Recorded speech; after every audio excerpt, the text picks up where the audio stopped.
Making headlines tonight. Questions remain about a leaked complainant's report as MP Neil Rowe is granted bail after appearing in court charged with rape. Taxi operators welcome the news a fare hike could be coming soon. Continued concern about the mental health of young people. And coming up in sports, Phil Simmons to step down as Windies Men's coach after World Cup failure. The CBC NewsNight headlines are brought to you with the compliments of Courtesy Garage Limited, celebrating 100 years of legendary service, legendary performance. Broadcasting from our studios in the Pine St. Michael, this is CBC NewsNight, starting now.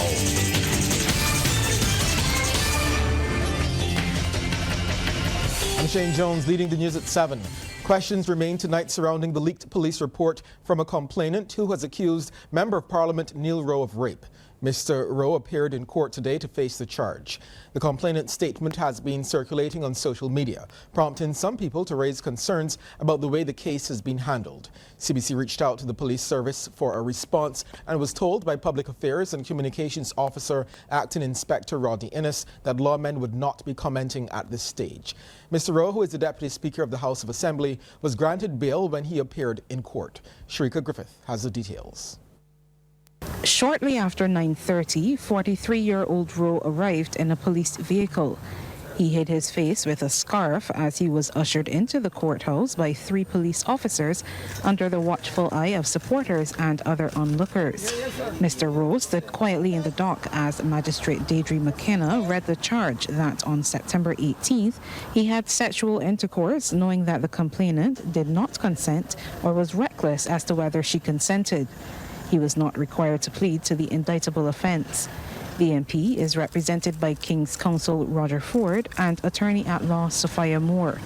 Prosecutor Acting Inspector Peter Barrow did not object to bail, but asked for conditions to be imposed. The magistrate imposed 2 conditions: that Mr. Rowe stay away from the complainant and that he not message her via social media or otherwise. On the outside, his attorney, Mr. Ford, expressed concern the complainant's report to police was shared on social media. He also questioned the timing of the leak. A report was made to the police on the 24th, I think, of September. And a few weeks or a few days prior to a particular event, which I do not want to name, there was much circulation. And the circulation of statements made by the complainant. Apparently they were copied from the police diary and placed on the internet. We all have seen them. What has happened, I'm very concerned that ladies now will have little or no confidence in the police force. That every report you make to the police, it will be on social media. Those who are responsible should be brought to justice. Mr. Rowe is expected to return to court on January 30th. Sharika Griffith, CBC News.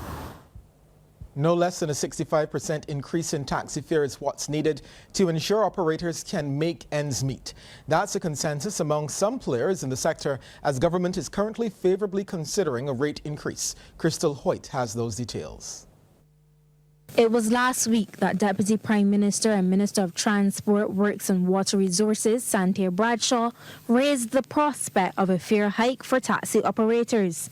She said an application by operators for a fare increase is being favorably considered by the Cabinet of Barbados. There hasn't been an increase for players in the sector for over a decade, and those in the city believe it's long overdue. And they don't want just any increase. It must be substantial. To make it feasible for a taxi driver that working at the airport, actually for the government tariff, it will have to be 65 to 75% increase on the tariff. If not, it isn't saying anything with the prices of gas in Barbados right now. It wouldn't be saying nothing. You want at the airport, I don't know how anybody could live off of that, how you could support yourself, your family, or even to maintain a car on that. You can't. So just waiting to see what will happen.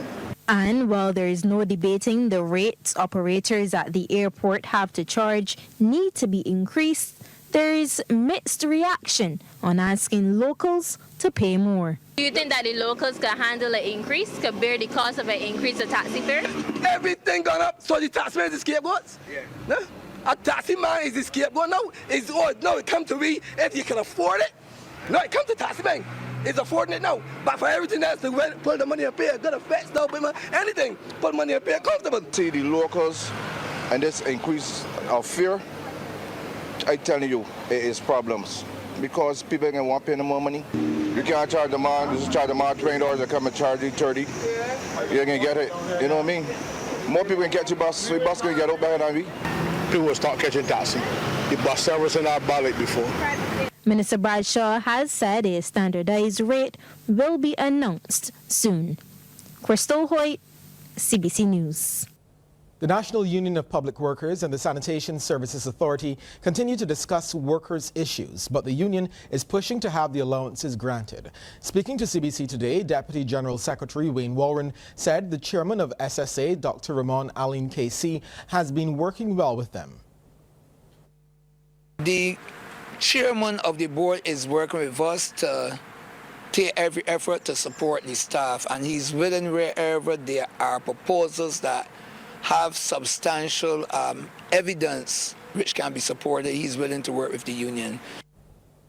Mr. Warren says they will press for the hazard pay and other allowances such as washing, given the nature of garbage collection. We are looking at an increase in the hazard because definitely what these workers face is feces going their face. They get burns, they get skin itches, they get rash that are fairly constant. Some of them get ill and never resume back to full health. So they're really putting their lives at risk. Even during the national shutdown, they were collecting garbage that was supposed to be separate. It was a separate collection in terms of the COVID persons. So they are always sacrificing themselves, they're exposed, but they're very committed really to the job they're doing. Coming up, political scientist Peter Wickham comments on the recent cabinet changes. A leading political scientist believes the new portfolio assigned to Ian Goodinedgel is where he should have been in the first place. In an interview with the Morning Report, Peter Wickham of Cadres says the post suits him. There are many who would have argued that that's where he should have been in the first place, myself included. And certainly I was surprised at the fact that he went in as Minister of Transport and Works. And certainly as Works Minister, it didn't seem to have been something that he would have naturally taken to, but he did quite well in that portfolio. He's been brought into tourism. Presumably he has a background in tourism, and I think that is a relatively good fit where he's concerned. On Senator Lisa Cummins' move to the energy portfolio, he says she's going to a sector which is developing. Many people were surprised at the fact that Minister Cummins was moved out of tourism because she seemed to have been doing a reasonably good job there. At the same time, she's taken up an energy portfolio, and I think that under the circumstances where we are now being faced by a request for an energy increase, there's a lot happening in terms of alternative energy. Of course, government is committed to a 2030 objective. Perhaps the energy that she brings to that portfolio may also be beneficial at this point in time. One could argue that there are some urgent matters that need to be dealt with in terms of energy, and she could perhaps bring some new energy and efficiency to that portfolio. There continues to be concern about mental health issues among young people in Barbados, and it has prompted calls for more programs to help children with psychological challenges in schools. On last night's edition of The People's Business, the matter was raised by David Johnson, the founder of Let's Unpack It, an organization set up to help young people cope with some of their problems. What we want to see more of is more safe spaces, more services, an expansion and really a redesign of our HFLE program in our schools to address some of the mental health challenges that young people are facing. But beyond that, allowing young people to access services more freely. And so whether that means expanding the ratio of our mental health professionals at our schools to the number of students there, whether it means having increase level of awareness as well in terms of the services that are available through the psychiatric hospital and other entities. Also on the program was Barbados Association of Medical Practitioners representative Dr. Kia Lewis. She supports regular mental health checks. Oftentimes patients will come every year. We recommend this highly. They will get their cholesterol checked, their blood sugar, They will get their blood pressure, all the different matrices that we use to determine whether or not they're healthy. We'll have a discussion about diet and exercise. But I recommend to patients, not only should you do an annual medical as it relates to purely physical issues, but it's a good idea to include the conversation about mental health with your doctor. So how have you been doing? How have you been feeling? How have you been coping with stress? How have you been able to cope at work, at home? Are there any issues that are bothering you? Because many times we know that mental health issues can actually predispose patients to other issues such as high blood pressure and diabetes and so forth. Executive Director of the Barbados Manufacturers Association, Sade Boyce, says the association is pleased to see the growing number of local businesses that either have positioned themselves or are actively positioning themselves to be export ready. Speaking to CBC News on the sidelines of the Trade and Innovation Summit, which concluded at the Lloyd Erskine Sandiford Center, she said the export aspect was one of the key areas that informed their planning for the summit. This summit was carefully curated in terms of the goals that we wanted to achieve. And I think that a lot of them are now more ready to export in terms of the developmental work we were doing leading up to the summit. I think that was also very important. We would have made contact with Africa. We would have signed an MOU with Kenya. So now we had the first Trade and Innovation Summit. We expect that next year we would have an even bigger conference in terms of the summit component training and then the expo. So I'm really, really looking forward to next year. This was our first year, and I think that we've done a good job in terms of achieving what we want to achieve. Sports time now, we head over to Sean in the sports studio for that big story in Windies cricket. Yes, thank you very much, Shane. Well, Windies Men's head coach Phil Simmons will be stepping down following the team's exit from the ICC Men's T20 World Cup being played in Australia. In a letter to the Cricket West Indies, Simmons says his decision is not a knee-jerk reaction, but a move he has been considering for some time. He'll be stepping down as West Indies head coach at the end of the Test series against Australia from November 30th to December 12th, which is earlier than he had hoped for. Simmons says he will now focus his energies in Australia on continuing to build the excellent progress the Test team has had. Simmons is also expected to participate in the review of the West Indies World Cup campaign. Local investors will soon be able to look at the prospectus for the proposed food terminal and state-of-the-art abattoir. That's according to Minister of Agriculture, Food and Nutritional Security, Indar Weir. The prospectus for the food terminal and the abattoir should be completed by the end of this month, and investors would have an opportunity to look at that prospectus to determine where their investment is going to go. I must say to you that at the level of CARICOM, we develop an investment dashboard, agri-investment dashboard, which provides an opportunity for investors to go on a portal, a live portal, where countries can upload their investment opportunities in agri-investment, and that portal would also upload the prospectus that we are developing, or the prospectuses, because it will be the food terminal and the abattoir. And of course, by the end of October, once we signed off on these prospectuses, then we have a wonderful opportunity to take private sector investment rather than have government get in this space to deliver this type of investment. Santi's Popcorn is about to open a new chapter. Manager Santi Jones told the Business Report a rum flavor will be added, but is currently under review and should hit the market soon. I thought about it many times. Actually, I had spoken to chefs that I know, but the problem is in terms of every alcohol cannot work with popcorn. So therefore, you have to go through a period of testing in order to give you the finished product. Ms. Jones said while awaiting the findings of the other tests, other flavors are ready for the market. I'm looking to launch many different flavors soon. Right now I have Parmesan cheese popcorn, I have plain caramel, coconut caramel, I have cherry pink, which is representing the breast cancer team, as you can see displayed.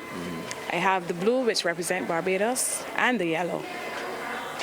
So I'm all a mixture of Barbadian team, breast cancer. I'm a variety person. All right, time to head back to Sean in the sports studio for the second half in sports. Well, thank you, Shane. The European Union has thrown its support behind the local sport of road tennis, as we hear in this report. Head of the delegation to the European Union for Barbados and the Eastern Caribbean States and CARIFORUM and the OECS, Malgoraza Wasileska, was on hand to make their presentation of custom-made benches and nets to the Sports Council at the location of the Garrison Historics Road Tennis Academy. We are particularly pleased today to support this event and to hand over these beautiful benches and nets to the Council to help to enhance these courts, a place we now consider home. As you know, our own office is just around the corner. We see this as one of the first significant milestones in our partnership. In the coming year, we hope to continue our efforts to support road tennis, to play more, but also through the provision of benches and nets to other communities and schools so that many more supporters can comfortably come and enjoy the sport. And we promise also to produce more rackets for schools. The ambassador believes the sport is in keeping with the sustainable goals of the UN. Road tennis not only supports community engagement, but also supports the achievement of several sustainable development goals. The European Union supports the idea that sport can improve general well-being, help overcome wider societal issues such as racism, social exclusion, and gender inequality, and provide opportunities for economic growth. We therefore see the benefits of road tennis locally and its potential on the international stage. The director of the Sports Council is Neil Rowe. Overall idea in terms of helping to build social and recreation development is also to foster development and peace. And we are thankful that the European Union has contributed a large amount of money in helping to foster this development and peace among sports and among the community at large, schools and as well as sporting facilities within the community. And we believe that this symbol and presentation of benches and shirt will act as a model for other consulates and other stakeholders within the corporate Barbadian society to also give back to sport and road tennis in particular. And of course, the ambassador herself was not to be left out, receiving some personalized gear of her own from the council. Well, it was a proud moment for Barbados after Bruce Turton won silver at the inaugural Pan American Taekwondo Union Infants Championships held recently in Colombia. Now, competing in the pre-cadets F-class 6 to 7-year-olds and male in the 27-kilogram division, Bruce was denied the gold medal in the final showdown after a split decision by the judges of 2-1 went in favor of his Colombian opponent after all scores were tied at the end of the final round. His father, Henderson, who is also a president of the Taekwondo Association of Barbados, said Bruce put in a lot of work at training over the past few years, and it is beginning to pay off. Now, this is pretty significant because he essentially is a national athlete and earned a Pan American medal for the country in his own right as an athlete. And for Barbados, that's something that doesn't necessarily happen that often. In our sport, at least for sure. But for us, it is significant because it indicates some of the level of talent that we have in the country. And once our athletes get more opportunities and so on, I know that they will catch up. So what it means for us now is, developmental aspects. There's progress being made in our junior programs from the National Association. And just a quick correction, his name is Bryce and not Bruce. That's our news. Good night and be good.